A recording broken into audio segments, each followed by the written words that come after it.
Kalau kita mengaku mencintai Allah Subhanahu wa ta'ala, maka lihatlah diri kita. Apakah kita mendahulukan apa yang dicintai oleh Allah dalam kehidupan kita, ataukah kita mendahulukan syahwat kita?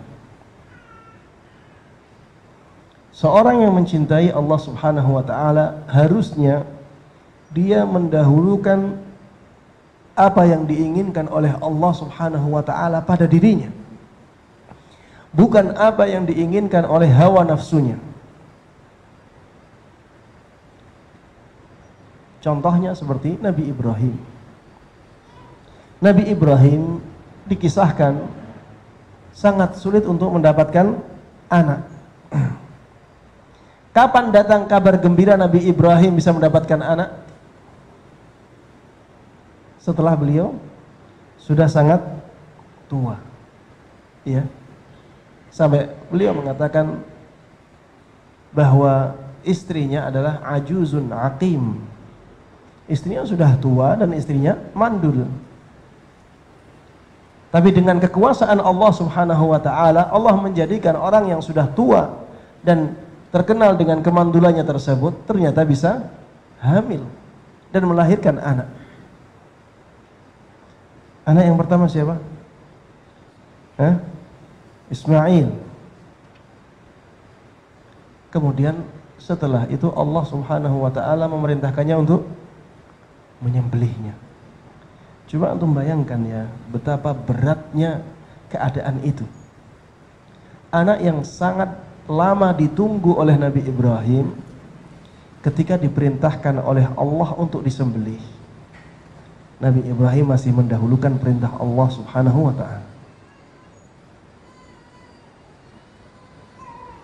Nabi Ibrahim tetap ingin membunuhnya, menyembelihnya, karena itu perintah Allah Subhanahu wa ta'ala. Makanya Nabi Ibrahim menjadi Khalilur Rahman, Khalilullah, manusia yang sangat dicintai oleh Allah Subhanahu wa ta'ala. Kenapa? Karena kecintaan Nabi Ibrahim kepada Allah sangat luar biasa. Antum bisa bayangkan ya, coba kalau antum diuji oleh Allah dengan ujian yang seperti ini. Sudah lama sekali menunggu anak, datang anak yang sangat diharapkan, kemudian mimpi diperintahkan untuk membunuhnya. Inni ara fil manami anni azbahuka fanzur madza tara. Aku melihat di dalam mimpiku aku menyembelihmu. Lihat apa pendapatmu? Qala ya abati fa'al ma tu'mar satajiduni insyaallahu minas sabirin. Wahai ayah yang aku cintai, lakukanlah apa yang ada dalam mimpimu. Insyaallah engkau mendapatiku sebagai orang-orang yang sabar menerima ujian ini. Ini menunjukkan betapa cintanya Nabi Ibrahim kepada Allah Subhanahu wa ta'ala, mendahulukan apa yang dikehendaki oleh Allah Subhanahu wa ta'ala melebihi apa yang dikehendaki oleh hawa nafsu beliau. Lihatlah ketika Nabi Ibrahim diperintahkan untuk meninggalkan siapa? Salah satu dari istri beliau di Makkah. Siti siapa? Sayyidati, Siti itu Sayyidah ya, Hajar.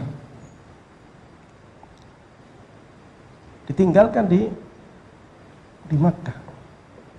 Padahal beliau sangat mencintai istrinya. Tapi karena Allah Subhanahu wa ta'ala memerintahkan untuk meninggalkannya di tanah yang benar-benar tandus, ya. Tidak ada air di sana. Bersama anaknya juga. Tentunya Nabi Ibrahim sangat mencintai anaknya juga. Tapi lihat bagaimana Nabi Ibrahim tetap mendahulukan apa yang diinginkan oleh Allah Subhanahu wa ta'ala melebihi apa yang diinginkan, dan meninggalkan apa yang diinginkan oleh hawa nafsunya. Dan itulah bukti seseorang mencintai Allah Subhanahu wa ta'ala. Kita juga demikian. Kalau misalnya ada dua pilihan di depan kita, yang satu sesuai dengan kehendak Allah Subhanahu wa taala, sesuai dengan apa yang diinginkan oleh Allah, sesuai dengan aturan Allah. Yang satunya sesuai dengan hawa nafsu kita, tapi bertentangan dengan syariat Allah. Maka harusnya kita mendahulukan apa yang diinginkan oleh Allah Subhanahu wa taala. Ya, memang ada keadaan-keadaan yang sulit, tapi itulah ujian. Itulah yang bisa menjadi tolak ukur kecintaan kita kepada Allah Subhanahu wa taala. Dan di zaman kita banyak seperti ini. Seperti misalnya penjual, ya. Seringkali penjual itu tergoda dengan harta, sehingga menjual sesuatu yang diharamkan oleh Allah Subhanahu wa taala karena memang laris. Ya. Seringkali penjual menjual rokok misalnya. Kenapa? Karena rokok ini laris. Padahal rokok adalah sesuatu yang diharamkan oleh Allah Subhanahu wa taala. Kalau kita benar-benar mencintai Allah Subhanahu wa taala, harusnya kita meninggalkan itu. Harusnya kita meninggalkan menjual rokok karena memang Allah tidak menghendaki itu. Allah membenci itu. Kita dahulukan kehendak Allah Subhanahu wa taala. Kita dahulukan apa yang diinginkan oleh Allah Subhanahu wa taala, dan kita tinggalkan apa yang diinginkan oleh hawa nafsu kita. Sekarang ini banyak orang yang terjerumus ke dalam pekerjaan-pekerjaan yang diharamkan. Kerjaan riba, membantu proses riba, membantu mensukseskan riba, ya, seperti orang-orang yang bekerja di bank konvensional. Mereka membantu jalannya riba. Tentunya pilihannya sangat sulit, kehilangan pekerjaan tapi mengikuti kehendak Allah Subhanahu wa taala, atau tetap di sana dapat uang tapi bertentangan dengan apa yang diperintahkan oleh Allah Subhanahu wa taala. Pilihan sulit, tapi itulah ujian.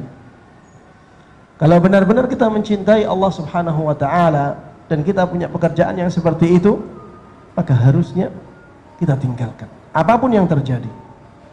Dan kita harusnya yakin bahwa Allah Subhanahu wa taala tidak akan mengurangi rizki kita dengan ketaatan-ketaatan kepadanya. Harusnya kita benar-benar yakin bahwa Allah Maha berkuasa untuk mendatangkan rizki dari jalan-jalan yang dihalalkan oleh Allah Subhanahu wa taala. Wa may yattaqillaha yaj'al lahu makhraja wa yarzuquhu min haitsu la yahtasib.